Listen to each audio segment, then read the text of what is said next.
while mining has traditionally been a male-dominated sector, now South Africa has made progress in increasing women's participation, with more women now taking up roles across the industry.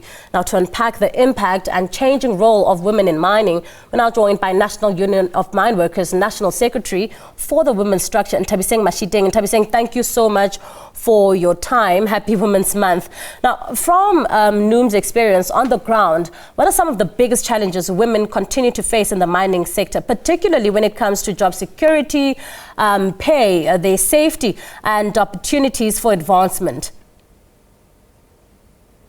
Good evening, and good evening to your listeners. There are a lot of challenges that are still there. Yes, there are a lot of strides that have been made, but there are a lot of challenges that are still there. We are still facing the challenges of the pay gap within women, and also the issue of the women that are going underground. Yes, there are a lot of absolution facilities, but it's still not enough for women that are there. And we are also having faced issues of harassment when we are underground as women, but also the issues of advancement. There's still a lot of gap within the women that are in the mining industry that are developing and advancing as compared to. But thank you. Now, Nthabiseng, women are increasingly becoming involved in artisanal and informal mining, if I may. What is driving women into this particular sector, and what risks and challenges are they facing once they get there? I know you spoke of harassment as well, but what are some of the challenges that they face once they get to these male-dominated industries? The biggest problem that we are seeing is that mostly through history or any other, it seems like women are not taken seriously when they get to these industries that are there. We understand that it has been a male-dominated industries, but we are still facing a lot of challenges in terms of what is it that needs to be done as women when we get to there. We find that there's a limited growth, also in terms of the pay gap and the harassment, like I've also indicated, is still there. But then there are also development in terms of what is it that we need to do as women, and also the issue of that women are not physically as men. We understand that there's still challenges that are there in terms of that physically. We are not the same equally to men that are there within the industry.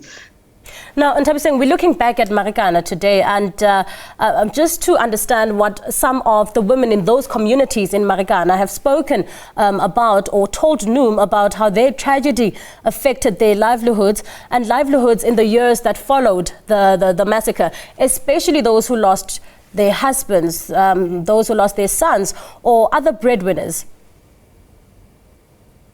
Yes, the tragedy that took place in Marikana has a huge impact, in fact, within the communities that are around there. Because we must also remember that people lost their fathers, others lost their uncles, others lost their husbands. Therefore, meaning that a breadwinner has been taken away from their families. So in terms of you'd find that other kids also, they have to drop out of school because the source of income is no longer there, as their father was always there to assist them. And also the community as a large, it becomes a problem within them. In terms of Marikana massacre, it has left a lot of issues in terms of that. The communities are suffering. The aftermath of that, it shows that it has a lot of impact within the communities around the Marikana as well.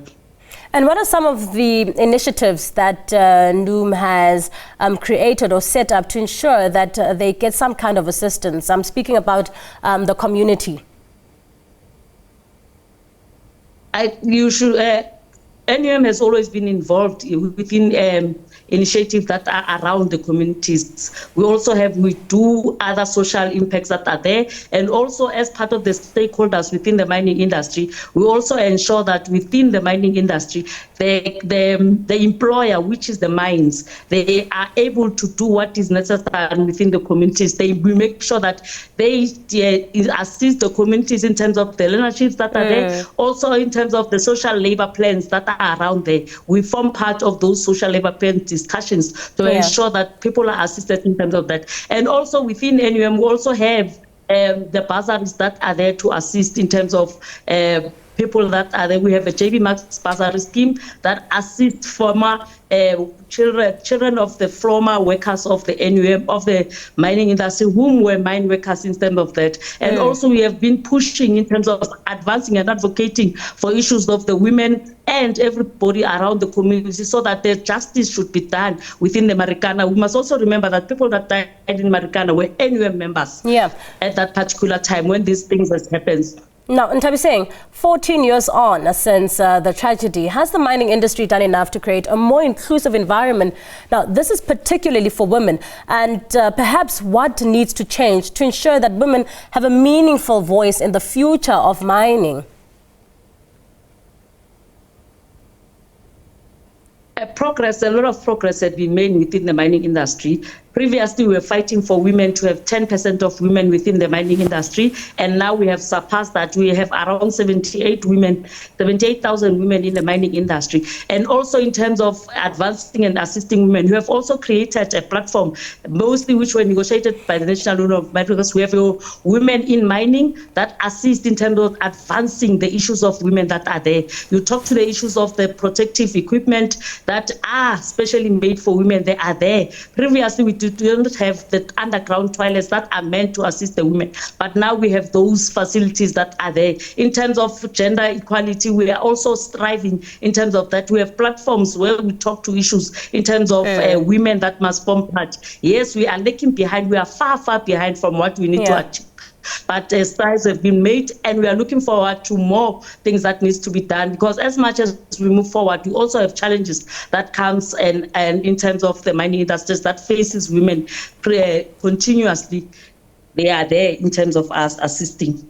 Nthabiseng, thank you so much for that conversation. Nthabiseng Mashiteng there, who's a representative of the National Union of Mine Workers.